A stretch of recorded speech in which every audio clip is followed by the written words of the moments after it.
Olá, caro aluno! Seja bem-vindo à nossa quinta aula da disciplina de Contabilidade de Sociedades de Capital Aberto. Eu sou o professor Regis Garcia. O tema da nossa aula de hoje são os CPCs, Comitê de Pronunciamento Contábil, que tratam especificamente das sociedades anônimas de capital aberto, principalmente no tocante às ações, à emissão de ações, às negociações de ações. Vamos a um resumo da nossa aula de hoje. Nós pretendemos avaliar o registro e a evidenciação nas demonstrações contábeis sobre os efeitos de orientações dadas pelo CPC 10 e CPC 41, que tratam basicamente, dos aspectos relacionados aí ao resultado por ação e também ao valor justo no tocante às negociações de ações pelas empresas e sociedades anônimas de capital aberto. Aqui estão as palavras-chave para que vocês possam recuperar a aula no segundo momento. E a ideia, então, é compreendermos como a contabilidade lida com estes aspectos. Bem, claro que nós precisamos, primeiramente, conhecer o contexto, para que a gente possa localizar em que ponto nós estamos da nossa discussão sobre estes aspectos. Vamos pensar que nós estamos discutindo a captura ou a captação de recursos pelas sociedades anônimas de capital aberto. Nós vimos que isso pode ser feito por instrumentos da dívida, ou seja, empréstimos, financiamentos, emissão de debêntures, e vimos que nós também podemos ter os instrumentos patrimoniais, neste caso as ações e bônus de subscrição, que seria a venda, a comercialização de ações para obtenção de recursos de investimentos. Muito bem. Quando a gente pensa na expansão de uma sociedade anônima, nós precisamos contratar executivos, fornecedores, que são, na verdade, pessoas com as quais a empresa irá contar para que ela possa efetivamente gerir esses novos projetos, E claro que você pode pagar estes fornecedores, já que a empresa ela está buscando aí a captação de recursos via emissão de ações, via comercialização de ações, então ela está com uma possibilidade, no momento em que ela vende as ações, de efetuar o pagamento desses executivos, pagamento desses fornecedores, em parte, utilizando-se de ações. Isso se dá tanto pela transferência de ações, como você também pode remunerar estes executivos, fornecedores, de acordo com o valor das ações. Você tem aí as duas situações. Continuemos no nosso contexto. Quando nós pensamos em instrumentos da dívida, empréstimos e financiamento, nós temos o passivo, sendo alimentado por um capital que tem um custo bastante significativo. Agora, quando a empresa opta por comercializar ações e bônus de subscrição, ela tem um custo menor. E é isto que acaba justificando a utilização desse recurso para fins de obtenção de capital.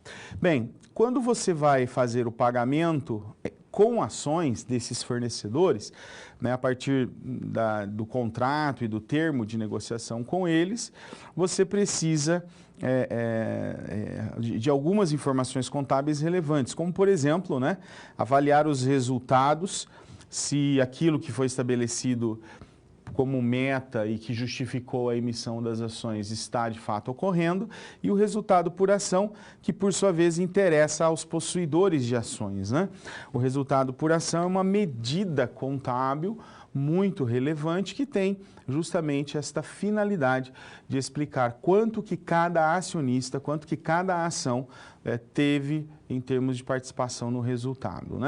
Então nós vamos conhecendo aí cada um destes elementos na aula de hoje. Vejamos.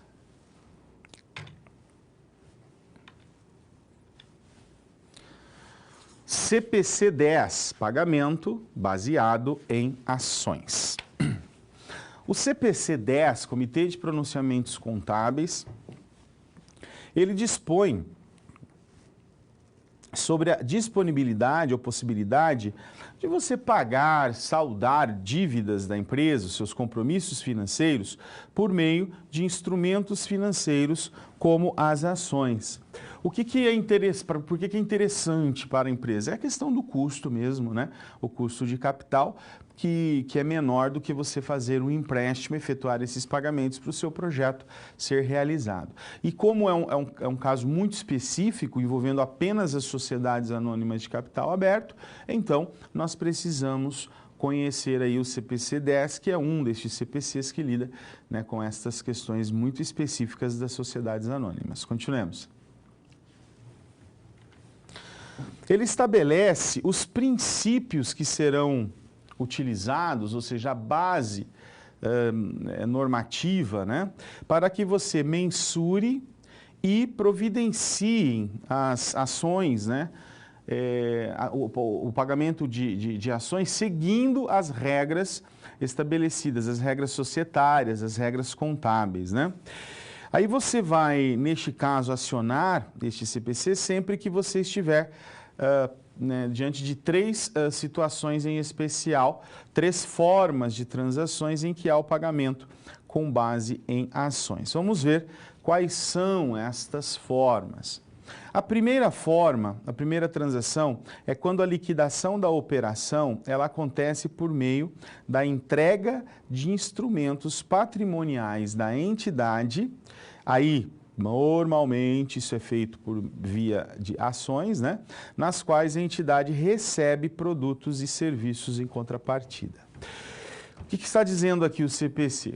Que você pode contratar, então, um funcionário, um executivo, você pode contratar um fornecedor, você pode fazer a aquisição de mercadorias, de produtos e pagar, né, fazer a efetiva transferência de ações para estes fornecedores, para estes executivos, como forma de pagamento, tá certo? Então, a forma de pagamento do bem que você recebeu ou do serviço que você recebeu é a transferência de ações. Isso é chamado de pagamento com instrumentos patrimoniais. Continuemos.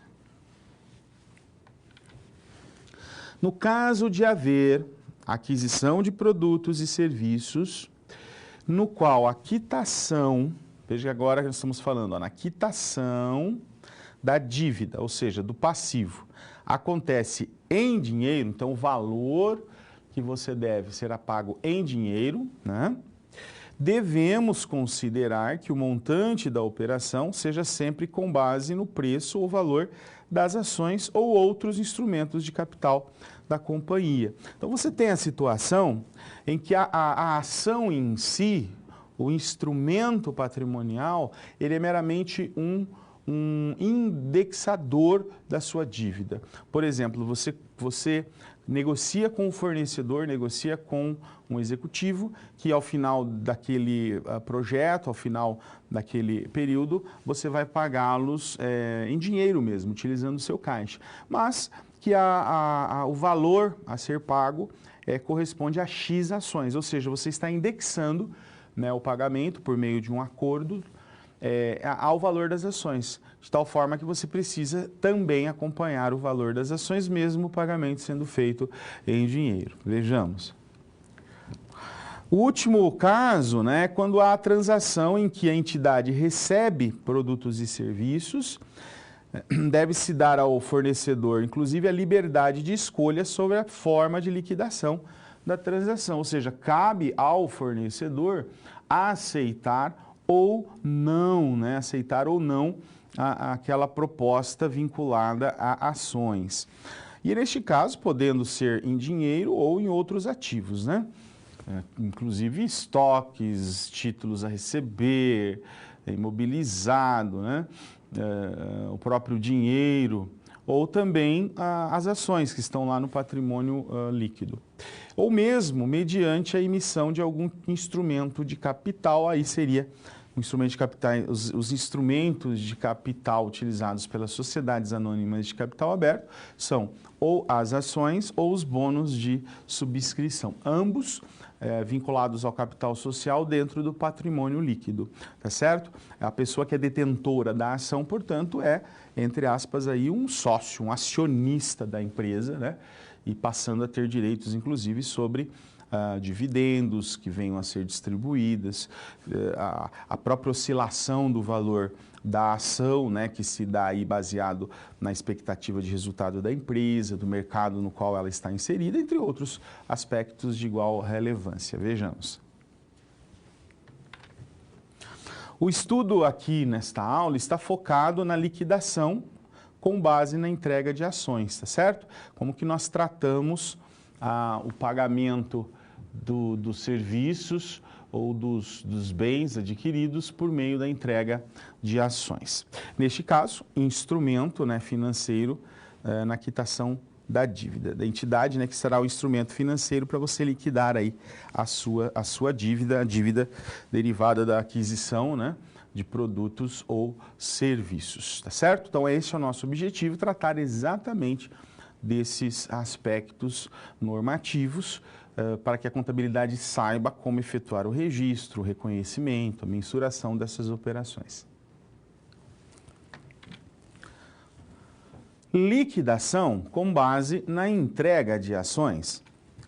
De maneira resumida, sintetizada, para efeito até mesmo da nossa melhor compreensão, nós dizemos que em transações em que há a entrega de instrumento patrimonial, ações ou bônus de subscrição, né, a mensuração, é disso que nós estamos falando, né, dos produtos e serviços por parte da entidade, vai ser embasada no valor justo, ou seja, o valor do bem entregue ou do serviço prestado é baseado aí no seu valor justo.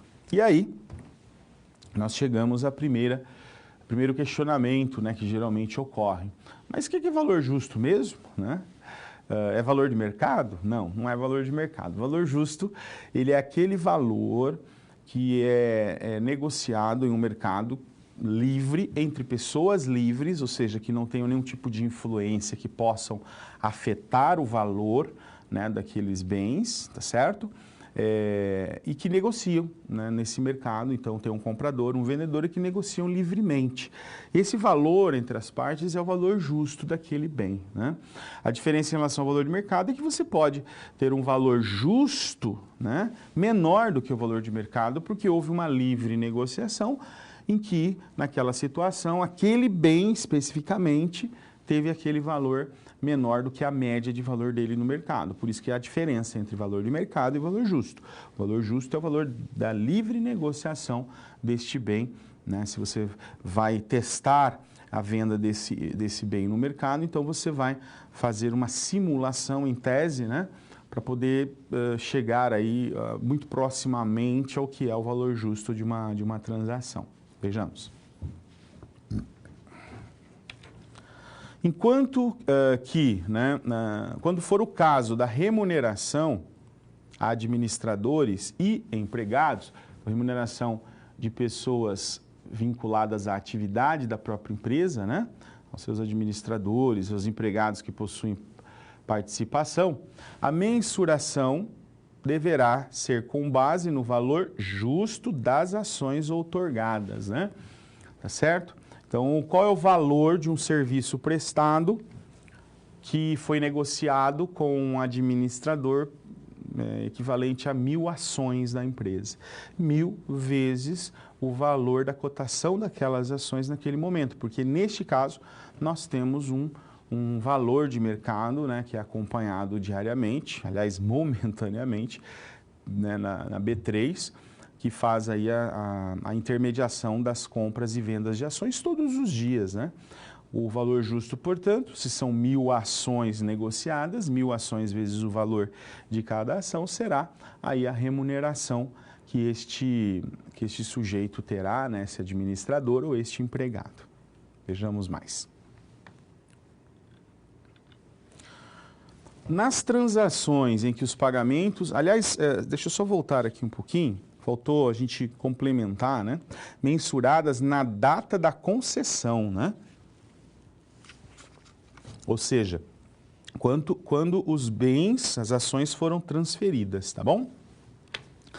Nas transações em que os pagamentos baseados em ações são liquidadas em dinheiro, situação é essa, né? Você faz um termo de acordo com o seu fornecedor e diz, olha, eu vou te pagar aqui em dinheiro, mas a vinculação do nosso acordo, você vai me entregar serviços equivalentes a 1000 ações, por exemplo, né? Então vejam que a ação é apenas o indexador, o intermediário, né? O pagamento em si será em dinheiro. E aí como que nós fazemos? Como que a contabilidade deve tratar isso? Vejamos. Então, neste caso, em que o pagamento em ações, mas o pagamento, a vinculação entre a empresa, a entidade e o fornecedor se dá por meio de ações, mas o pagamento é em dinheiro, então o CPC 10 orienta que a entidade dê valor aos produtos e serviços adquiridos, né? Então, estabeleça o valor dessa negociação, bem como a dívida assumida por esses produtos e serviços pelo seu valor justo, né? Então, o valor justo desses itens, como nós falamos, o valor negociado em um mercado livre de qualquer tipo de interferência, né? Então, pelo valor justo da obrigação na data em que o passivo foi assumido, tá certo? Então, nós começamos o start aqui, né, do nosso processo, o momento inicial da mensuração, que é quando eu faço o débito do ativo e crédito lá do passivo, né? Então essa operação se dá, né, utilizando-se do valor justo. Continuemos. A companhia, neste caso, ela vai precisar ajustar o valor justo, né? Por quê? Porque ao final de cada exercício social, quando você vai, né, no caso, pensar na liquidação, né, na data da sua liquidação, então ela vai precisar ajustar o valor justo enquanto não houver a liquidação do passivo, ou seja, o pagamento efetivo daquela dívida. Então sempre nós olharemos para aquele passivo que foi assumido pela entidade e vamos ajustando, né, esses valores justos de acordo com as variações. Neste caso, todas as alterações devem ser reconhecidas no resultado do exercício. Isso é uma questão importante, né? Onde que a gente reconhece os ajustes feitos em passivos da companhia, né? E direto no resultado. Por quê? Porque pertence a uma dívida, né? É como se fosse um juros, como se fosse, né, uma correção desse passivo que vai ser uma despesa para a empresa, tá certo? Então, o reconhecimento desse ajuste, desse passivo, no caso, é feito diretamente no resultado. Vamos em frente.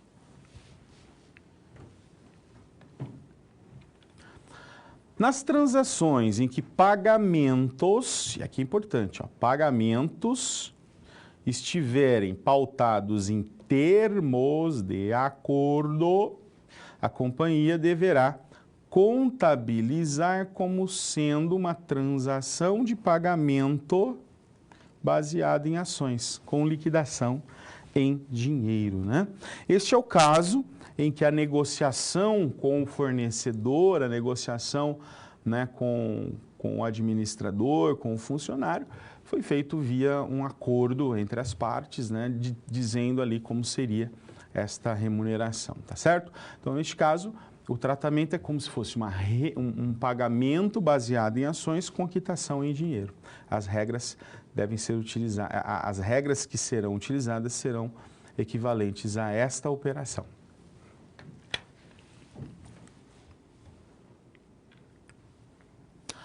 Forma de reconhecimento no patrimônio.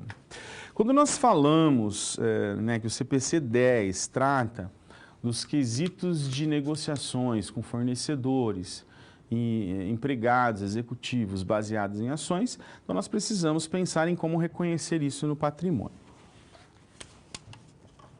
E o CPC 10 ele diz o seguinte: para reconhecermos os produtos e serviços que foram recebidos, né, nas operações, e neste caso, como critério, o pagamento baseado em ações, ou seja, com a vinculação, né, de acordo com a variação de mercado dessas ações, nós vamos considerar o momento, então quando que nós fazemos o reconhecimento? O momento em que a companhia obteve os produtos, certo? Então, o momento em que a companhia obteve aqueles produtos, aquele serviço foi devidamente prestado, né? Ou, se for o caso, né, fazer o reconhecimento à medida que forem sendo recebidos os serviços, né? Ou seja, o seu fato gerador. Isso aqui é importante por quê? Porque quando nós falamos em mensuração, nós imediatamente precisamos falar também do reconhecimento daquele ativo que foi adquirido, daquele serviço que foi contratado dentro do patrimônio.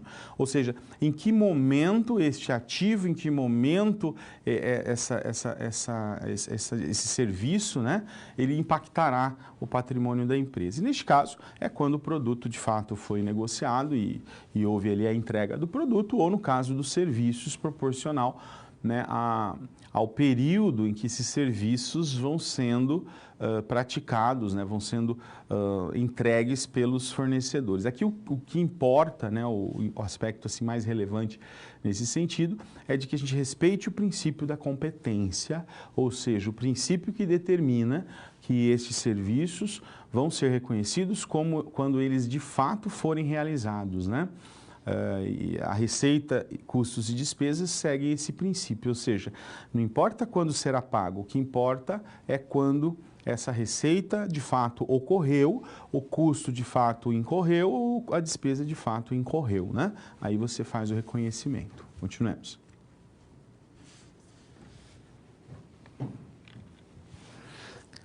Em contrapartida, nós vamos reconhecer, no caso, né, o aumento gerado no patrimônio líquido, né, caso os produtos e serviços sejam recebidos, ao contrário, né, a gente está recebendo a prestação de serviços, no caso, recebidos em transações com pagamento baseadas em ações. Ou seja, aqui nós estamos falando na situação em que a negociação baseada em ações será liquidada com a entrega de instrumentos patrimoniais. Então, neste caso, você está de fato aumentando o PL, né? É como se você estivesse admitindo novos acionistas. E de fato é o que está acontecendo, né? O fornecedor ele passa a ser um acionista seu, o executivo, o empregado naquela situação, tá bom? Caso contrário, se não for uma situação em que você faça a entrega de instrumentos patrimoniais, ele vai ser um passivo, né? A dívida será um passivo e não um aumento lá no PL. E os produtos e serviços nesse caso, né, em que haja pagamentos baseados em ações liquidadas em dinheiro ou por outros ativos, né? Então, quando é baseado em dinheiro, em caixa, ele vai para o passivo. Quando é baseado em títulos, ou seja, entrega de títulos pela empresa, ele vai para o patrimônio líquido, justamente porque os títulos patrimoniais representam ações que são parcelas de capital e que ficam no patrimônio líquido. Então, é fácil nós entendermos, né? Por que eles são classificados como PL? Justamente porque tratam-se de títulos patrimoniais vinculados ao capital social. Vejamos. Existem maneiras que o CPC aqui traz, né? As maneiras apresentadas no pronunciamento que visam orientar. Então, a classificação, mensuração. Então, ele vai dizer, olha, como se classifica? Como se mensura e como se faz o reconhecimento, né, dessas operações. Algo bastante importante. Então, primeiro, vamos prestar bem atenção nisso, gente, porque são as alternativas, né, que nós temos, basicamente as alternativas que nós temos de situações aí vinculadas a ações. Primeiro, transações com pagamento baseado em ações liquidadas com instrumentos patrimoniais. Esse é o primeiro tipo, né? Então, veja, eu tenho a negociação baseada em ações, mas eu farei o pagamento com entrega de títulos, né?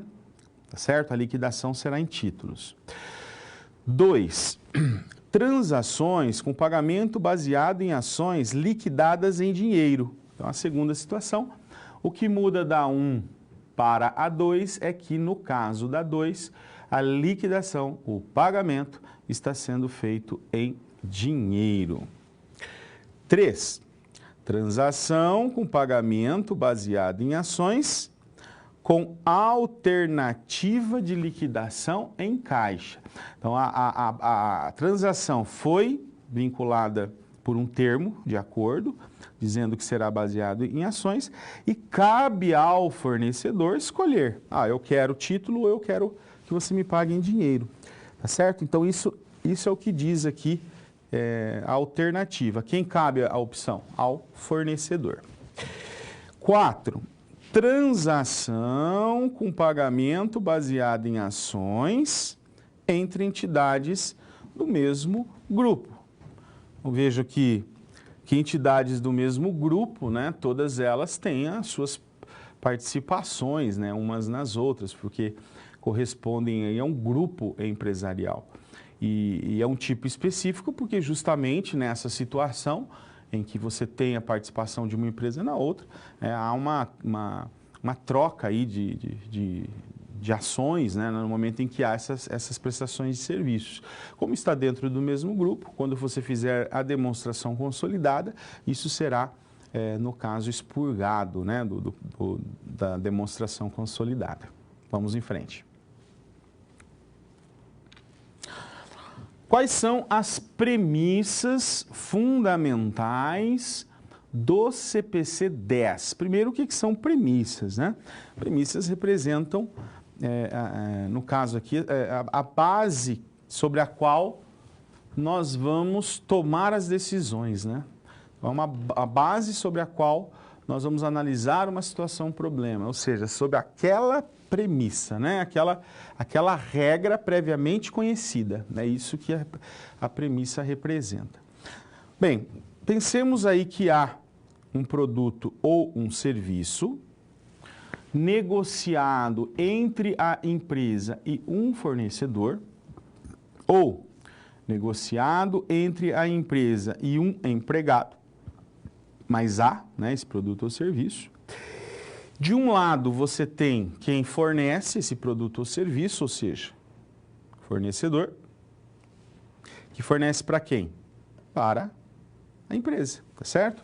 Então, o fornecedor fornece produto ou serviço para a empresa e a empresa, né, que pertence a um grupo econômico, que é uma outra situação, também pode, né, efetuar aí o pagamento, um acordo com pagamento em ações.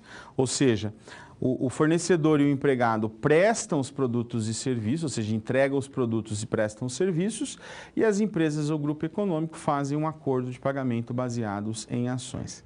Bem, este pagamento baseado em ações pode ser liquidado, então vamos dizer que isso daqui diz respeito à liquidação.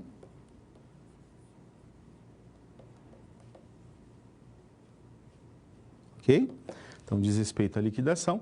Ela pode ser uma liquidação pela entrega de instrumentos patrimoniais, ações e bônus de subscrição ou em caixa. Ok? Ou seja, pago em numerário, pago em dinheiro, né? Nesse tipo de negociação. Essa estrutura, portanto, que é tratada, né, como premissa aí e as orientações derivadas do CPC 10. Vamos compreender, né, a próxima etapa aí dessas premissas, dessa estrutura. Vejamos lá. Muito bem. A definição e a classificação dessas operações, portanto, né, vamos pensar que há um acordo, um termo de acordo entre a entidade é a que está adquirindo, né, produtos e serviços, ou a entidade ou outra entidade de um mesmo grupo, e a contraparte, ou seja, quem está fornecendo, né, incluindo empregados que prestam serviços, que confere a eles o direito de receber ou dinheiro baseado no preço dos instrumentos patrimoniais, mas o pagamento é liquidado em caixa, portanto, olha, a gente vai utilizar a variação do preço das ações, mas eu vou te pagar em dinheiro, né? Ou Não, eu vou te pagar com a entrega de instrumentos, incluindo ações ou opções de ações, né? Neste caso, liquidadas em instrumentos patrimoniais. É diferente o tratamento, né, em cada uma dessas situações aqui. Você tem um tratamento específico e é, claro, diferente a forma de reconhecimento e avaliação, tá certo? Por isso que o CPC faz essa alteração, né? Dando caminhos e alternativas para cada uma das situações específicas. Vejamos. Vamos lá. O reconhecimento, que é uma questão muito importante, afinal, o reconhecimento, né, de uma operação impacta diretamente no patrimônio de uma entidade. Então, o reconhecimento se dá quando a empresa obtiver os produtos ou quando receber efetivamente aqueles serviços que foram combinados, né? Então, ou o recebimento dos produtos ou quando os serviços forem combinados. E aí você vai avaliar se for liquidado em caixa ou se for liquidado em ações. Então, nós temos aí as duas formas, né, de pagamento, como nós dissemos. Bem, no que tange à liquidação em caixa, então no que tange à liquidação em caixa, você tem um débito. Se for um bem, você vai debitar o ativo ou a despesa. Por que ativo ou despesa? Porque se você estiver adquirindo um objeto, um bem, ele vai ser ativado, né? Ou no estoque, ou no imobilizado, enfim. Mas se você estiver adquirindo um bem de consumo, ou seja, um bem que será consumido no processo da empresa, é a despesa, né? Será diretamente descarregado no resultado, impactando diretamente o lucro, né, da entidade, entenderam? Voltemos lá no nosso quadro. O crédito, no caso da liquidação em caixa, é lá no passivo exigível, né? Então, não envolve o patrimônio líquido, justamente porque o pagamento será em dinheiro. Então, é recurso de terceiro, né? Quando nós estamos liquidando com a entrega de ações da companhia, então nós temos o débito também em ativo ou despesa, isso não muda, mas vejam só a origem, né? A origem passa a ser o patrimônio líquido, que envolve aí os recursos próprios, tá certo? Essa é a grande alteração, né? Essa é a mudança principal que ocorre quando você tem a outra forma de negociação, né? Pela entrega de títulos. Vamos lá. Chegamos agora ao momento de colocar a mão na massa, né? Testar um pouco daquilo que a gente aprendeu aqui, com reconhecimento de pagamento baseado em ações. Vocês vão comigo aqui, né, fazer a atividade para ver se nós compreendemos. Vamos lá. Quando a companhia ela opta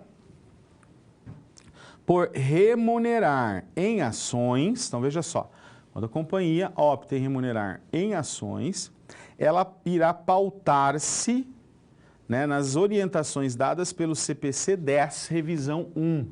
Esse R1, gente, ele aparece muito, né, o R aí, entre parênteses e um número. Aparece muito no caso dos CPCs, que são os Comitês de Pronunciamento Contábil, justamente porque eles são revisados, eles são submetidos a audiências públicas, e aí recebem sugestões de alteração, de ajustes, enfim, então esse R significa revisão. Continuemos. Então, o CPC 10R1, ele direciona, né, quanto à contabilização de alguns fatos relativos a estas operações. Tudo bem? O fato da companhia ter que identificar a maneira correta para proceder com os registros contábeis, ok? Do que? Produtos, serviços, aquilo que ela de fato adquiriu, né? Sempre precisarão levar em consideração as orientações desse CPC. E daí? E daí vem a pergunta. De acordo com ele, com o CPC 10, revisão 1, e quando você tem um pagamento baseado em ações, os produtos recebidos em transação com pagamento em ações que não se qualifiquem para fins de reconhecimento como ativos. Vão para onde? Vocês vão pensar, vocês vão responder, vão discutir. Daqui a pouco eu volto corrigindo e fazendo os comentários. Vou lá acompanhar o chat com vocês. Até já!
Muito bem, ficamos ali entre duas opções, né?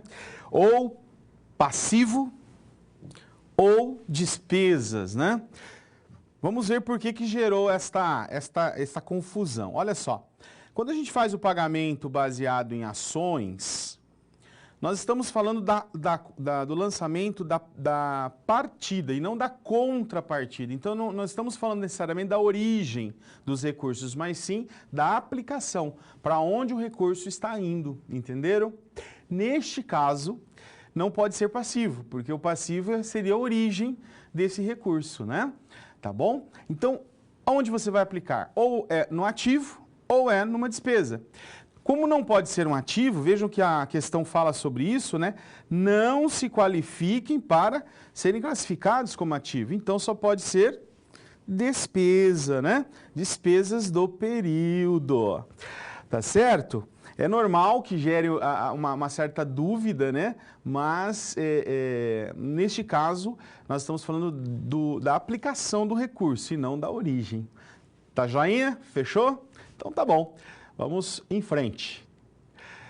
Agora é o momento de responder as dúvidas de vocês. Eu sempre coloco, vocês sabem, uma provocação. Não que vocês precisam focar exclusivamente nela, mas serve aí como orientador, né, dessa nossa interação, que agora é o momento de nós interagirmos. O que justificaria, ou seja, por que, né, que uma sociedade anônima ela faz a aquisição de ativos por meio de ações? Pensem, reflitam, discutam e nos mandem aqui no chat as opiniões de vocês e também as suas dúvidas. Até já!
praticamente unânime, né?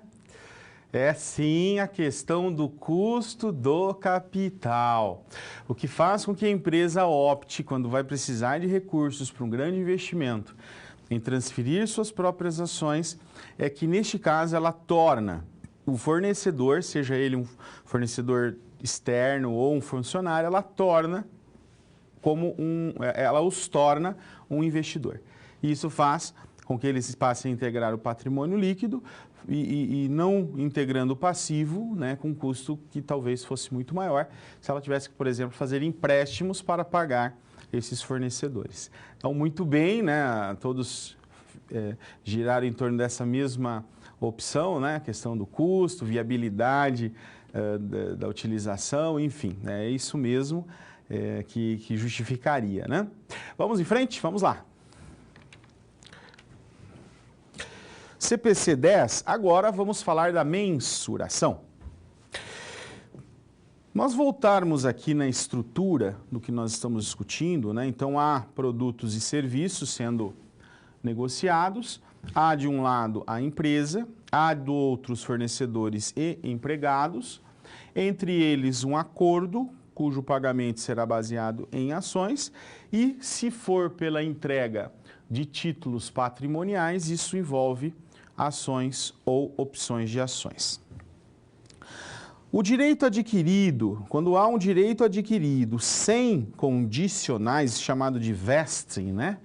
Então, neste caso, o reconhecimento, se há a questão do direito adquirido envolvido no termo de acordo, o reconhecimento é integral. Agora, se há uma entrega parcial, se não há o direito adquirido daquele bem ou produto que foi entregue, o reconhecimento é ao longo do tempo, ou seja, de acordo com a entrega, de acordo com a prestação de serviços.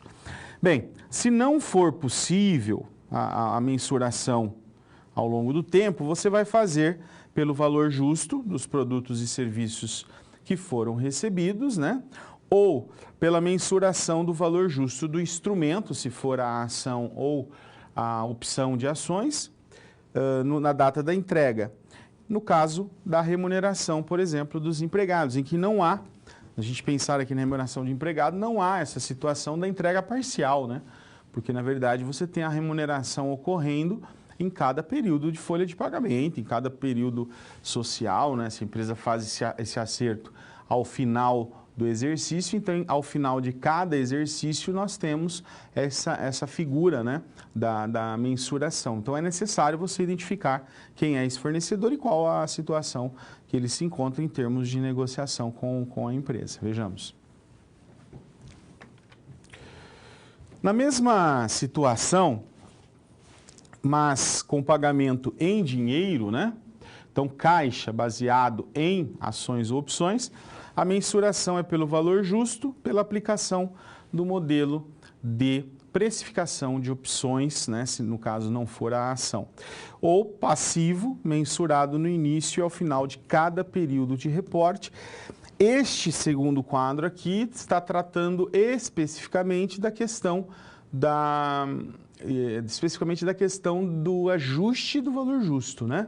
Então, quando você faz a aquisição de bens e serviços, reconhecimento no passivo durante o período, a gente sabe que no final, né, no final do exercício, eu tenho que fazer o ajuste, eu tenho que fazer, né, o tratamento adequado aí da conta que foi envolvida ao seu valor justo, tá certo?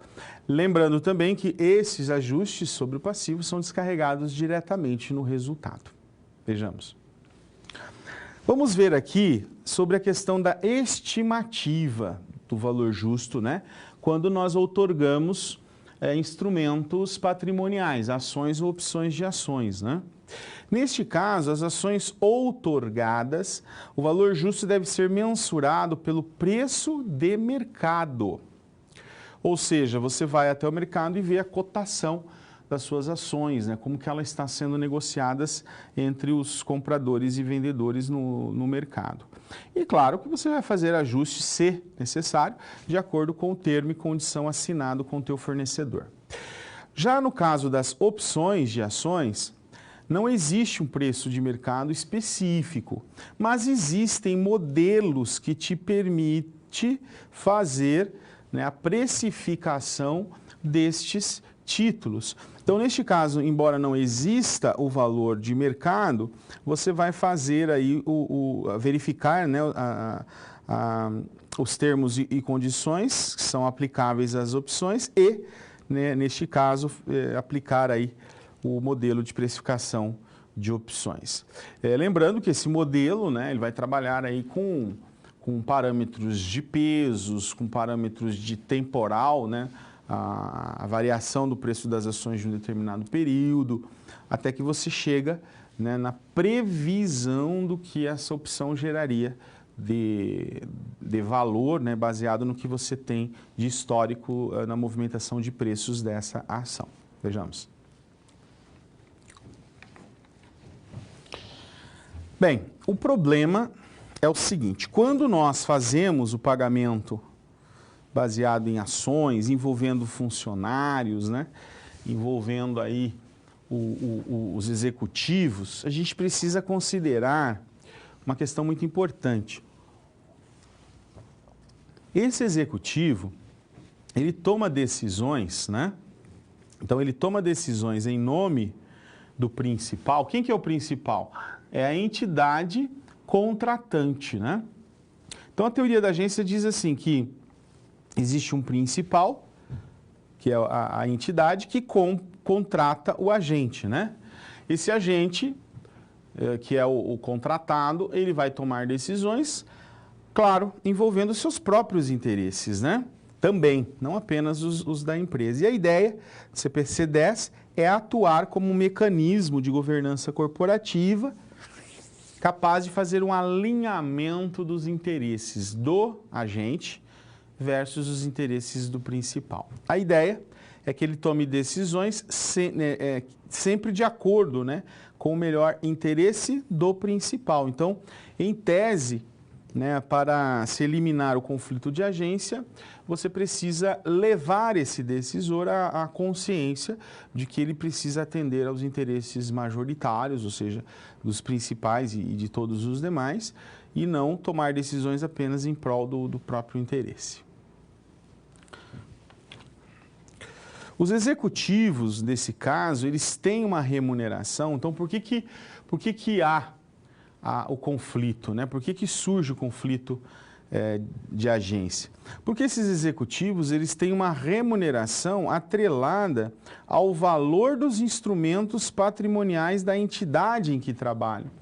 Então, se ele tiver que tomar uma decisão que vai afetar o valor destes títulos, uma decisão que vai diminuir o valor desses instrumentos, ele certamente pensará duas vezes em tomar esta decisão, né? Então, é necessário que ele tenha essa visão, enquanto agente, enquanto administrador, de que as decisões que ele irá tomar, né, têm que ser pautadas nos interesses, principalmente, da entidade. Bem, as alterações que podem ocorrer nos termos de acordo depois que você fez a outorga, vamos aqui pensar o que é outorga, né? Outorga é quando você transmite ali para um terceiro, né, os direitos sobre determinado título, né? Então, você está outorgando aquele título a terceiro, ele passa a ser o proprietário daqueles títulos, tá bom? Ocorre que depois que você fez a outorga, depois que você fez a transferência, podem haver aí alguns ajustes na negociação que antes tinha sido estabelecido, e nós vamos pensar aqui na classificação desses ajustes. Vejamos lá. Nós temos as mudanças consideradas como benéficas, e temos as mudanças consideradas como não benéficas. O que nós podemos considerar como uma mudança que não é benéfica? Aquela que não gera nenhum impacto, né? Sem impacto ou sem cancelamento, né? Sem impacto e nenhum cancelamento, por exemplo. E a benéfica é aquela que vai ampliar o valor justo ou aumentar a quantidade de concessões com expectativa de tornarem direito adquirido, né? O valor incremental. Ou seja, a mudança benéfica é benéfica a alguém, né? Que vai ter aí a possibilidade de ganho, né? naquele título por valorização seu valor justo, né? Então, podem haver alterações e elas podem ser benéficas ou não benéficas para as partes. Continuemos.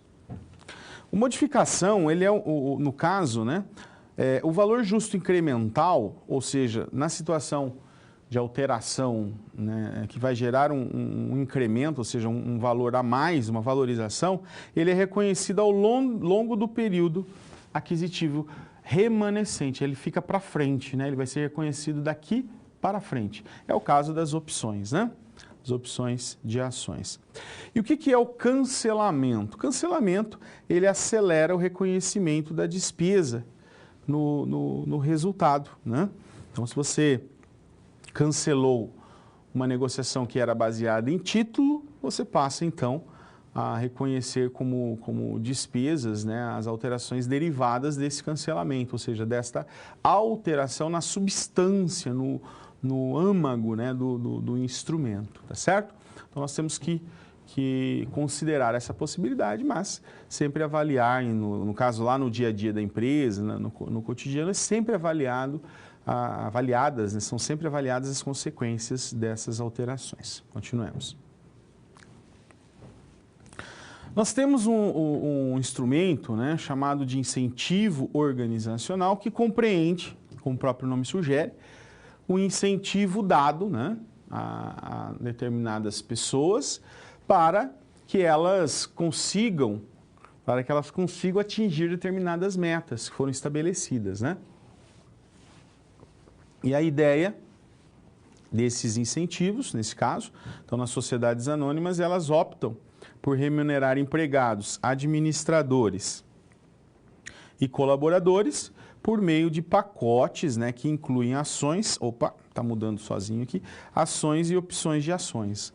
A ideia dessa remuneração como incentivo é fazer com que os funcionários sejam incentivados a atingir as respectivas metas, né, que foram estabelecidas a eles. À medida com que eles cumpram as metas, eles passam a ter aí, né, o direito a ações da companhia. E assim são donos da entidade na qual trabalham, porque são possuidores de um determinado volume de ações. Ou também tenham a oportunidade de ganhar pela diferença entre o valor de mercado das ações, que é aquele valor que o mercado está precificando por intermédio da lei da oferta e da procura, né? E aquele valor que foram subscritos quando da outorga desses títulos. Esse tipo de remuneração visa incentivar os empregados ao comprometimento com a maximização de valor da empresa. Claro, se você é proprietário, né, de uma determinada quantidade de ações da empresa, é óbvio que você vai trabalhar sempre no sentido de melhorar o valor dessas ações. Vamos pensar aqui comigo, né, a opção de ações como forma de remuneração, na qual o funcionário ele pode participar da empresa, é um bom plano de incentivo? Né? É um bom plano, claro, porque nós observamos, né, que esta prática tem se tornado muito comum nas empresas, então executivos dessas empresas têm participações nas empresas e têm participações, claro, nos lucros das empresas como incentivo. Conceitos relacionados ao lucro por ação. Vamos lá. O conceito relacionado ao lucro por ação, nós temos aqui dois movimentos, né? Um antidiluição e um de diluição. Diluição significa você distribuir entre mais, né? Então, quando você distribui entre mais, você está diluindo determinado recurso, né?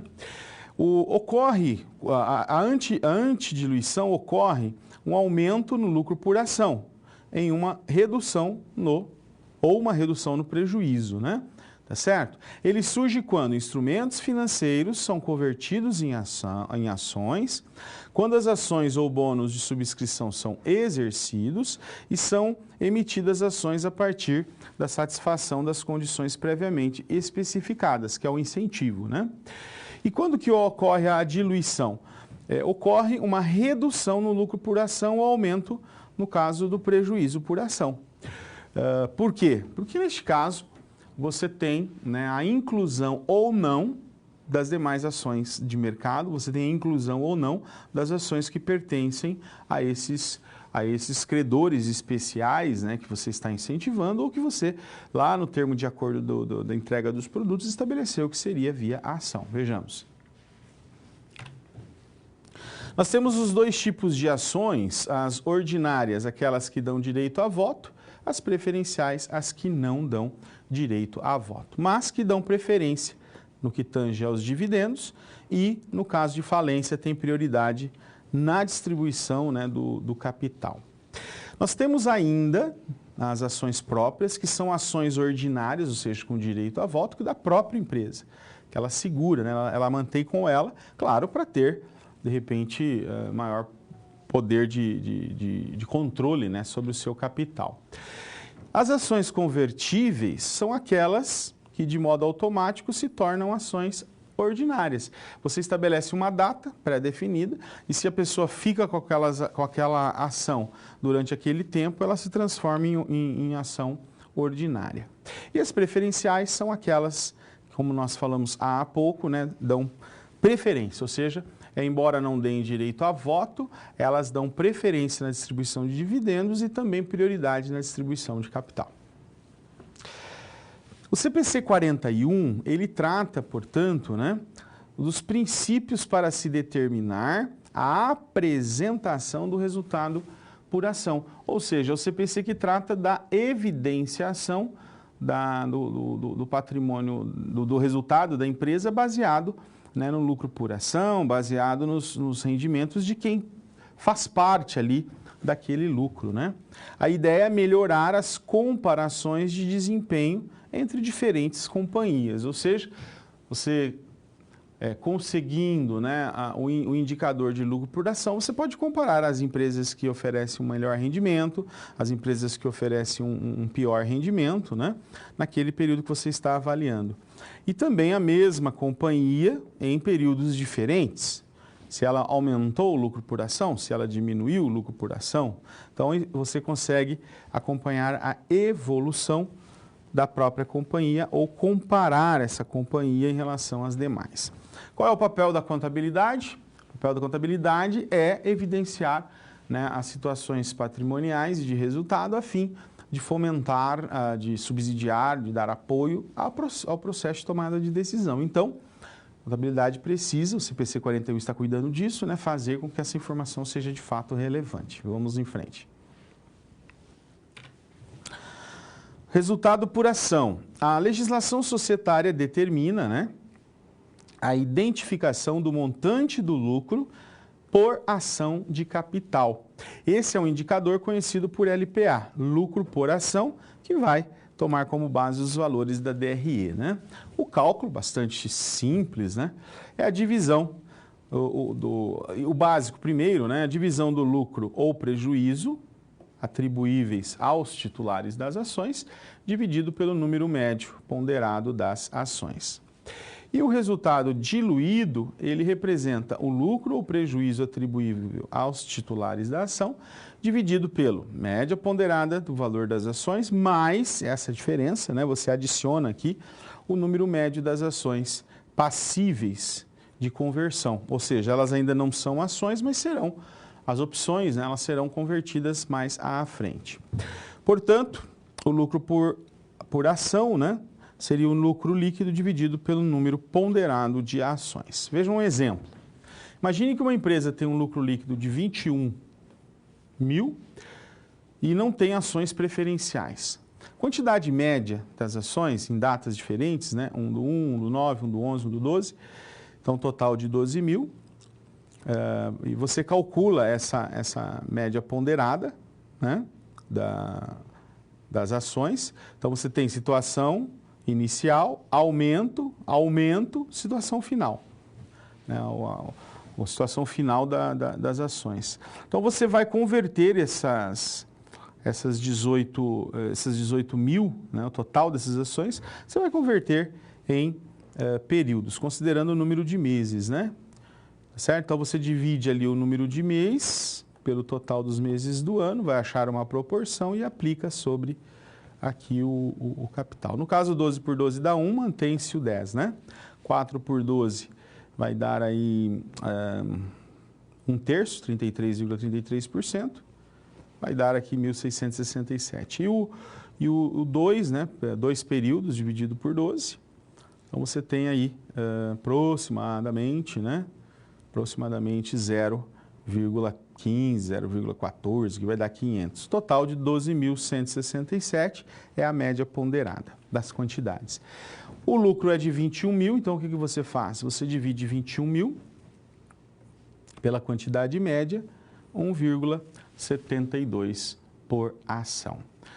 Você, no caso, a regra correta é pela média ponderada e não pela última quantidade, por isso que está o xizinho, né? A gente não vai dividir por 18 mil, por quê? Você teria um lucro menor por ação, porque você desrespeitou aí a ponderação dos prazos. Então, eu não posso, né, me utilizar dessa segunda opção. Utilidade desse lucro por ação. O lucro por ação ele é um indicador muito útil para análise, né? Neste caso, você pode avaliar, então, sob a perspectiva dos investidores, quanto que a empresa está sendo capaz de gerar resultado para cada ação que está no mercado, né? Ela mede o ganho potencial, embora não meça o efetivo. Por quê? Potencial, uma vez que você só obterá, de fato, o ganho quando você realizar, né? Quando você vender as ações. Então, o ganho ele é apenas potencial, ele não é efetivo neste caso. Visando assegurar a aceitabilidade dos instrumentos financeiros, a empresa vai divulgar, né, esse conjunto aí de ações e o lucro que ela é capaz de gerar por ação, uma forma até de incentivar aqueles que têm interesse na empresa, né? Um exemplo, suponha que uma empresa tenha 5 mil em debêntures, né? Mas que são debêntures passíveis de conversão em ações na proporção de 1 para 1,5. Cada 1,5 debênture, ela consegue ter direito a uma ação. Então, 5 mil dividido por 1,5, 3.333 ações, a conversão de ações, né? Então, neste caso, você tem 21 mil de lucro dividido por 15.500 ações. Por quê? Porque você adicionou às 12.167, que eram as ações das empresas, essas potenciais ações que, ora, né, estão na situação de debêntures ainda, mas que são conversíveis mais à frente. Ou seja, você já inclui, né, por isso chamado de diluído, você já inclui as potenciais aqui no cálculo. Vamos em frente. Você ainda tem a situação, né, de que as debêntures geram despesas de juros. A empresa vai pagar ali, né, R$1.000 e a taxa de impostos sobre o resultado aqui considerando 30%, né? Então, o que você faz? Você teria a despesa efetiva de 1.000 vezes 70%, né? 70% representa 100% menos os 30% de impostos. Você soma isso ao lucro, ou seja, devolve ao lucro, divide pelos mesmos números de ações, ou seja, lucro líquido ajustado, né? Lucro líquido ajustado sobre a quantidade média de ações mais as ações em potencial. Veja que você altera, né, para R$1,40 o valor do lucro por ação. Então, as debêntures que geram essas despesas de juros, então, essa despesa de juros, na verdade, ela fez com que o lucro chegasse a 21.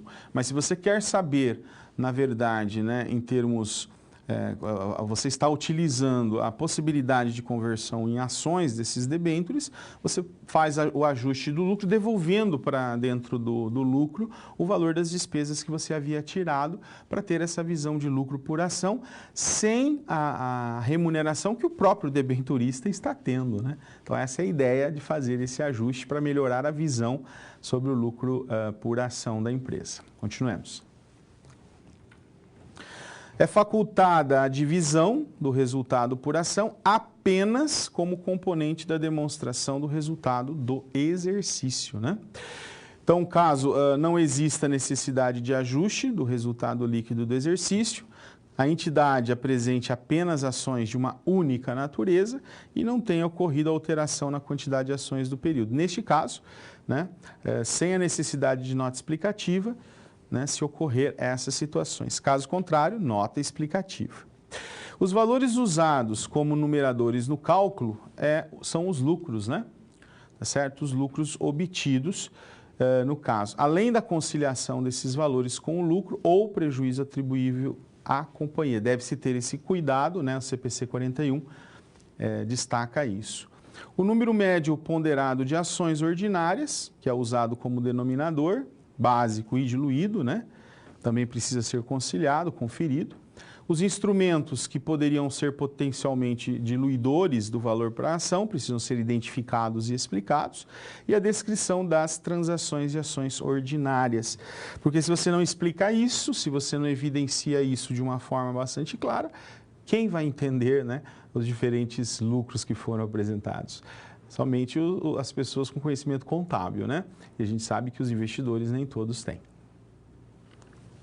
Muito bem, chegamos agora à resolução de situação-problema, contabilização, né? Vamos pensar comigo o seguinte, em 1 de janeiro de X1, a companhia ZW outorgou aos empregados R$100 mil, certo? Para 4 anos de prestação de serviços, esse foi o contrato. Em 31/12, ou seja, depois de nós termos cumprido já 2 anos da prestação de serviços, houve uma modificação. Então vejam que a modificação, né, ocorreu aí durante o contrato. A gente falou daquelas modificações que são benéficas e as não benéficas, né?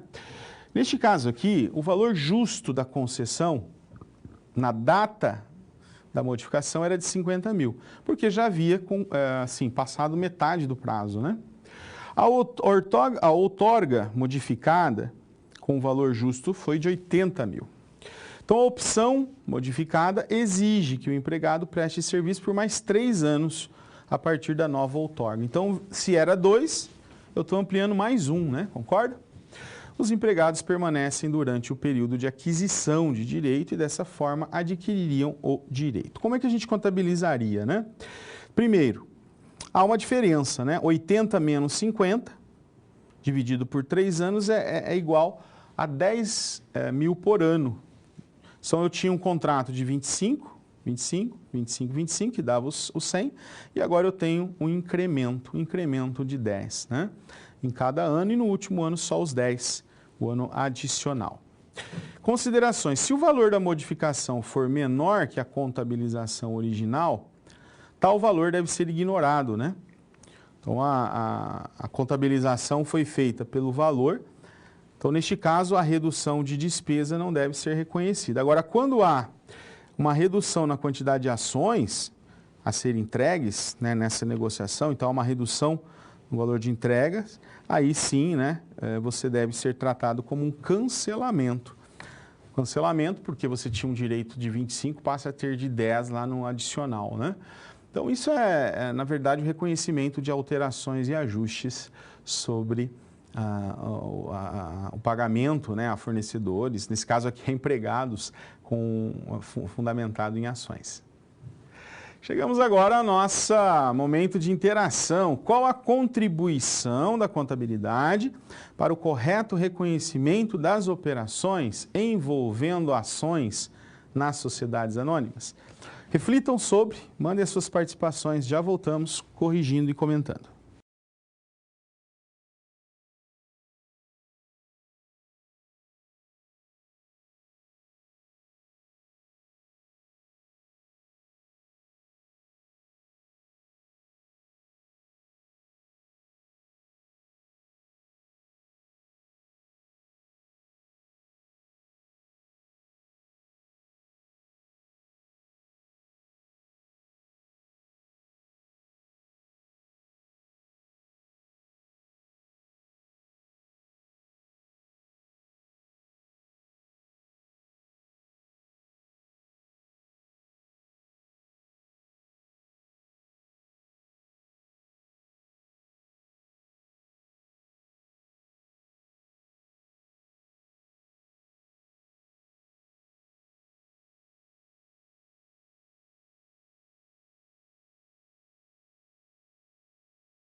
Muito bem. A contabilidade é a responsável, não é?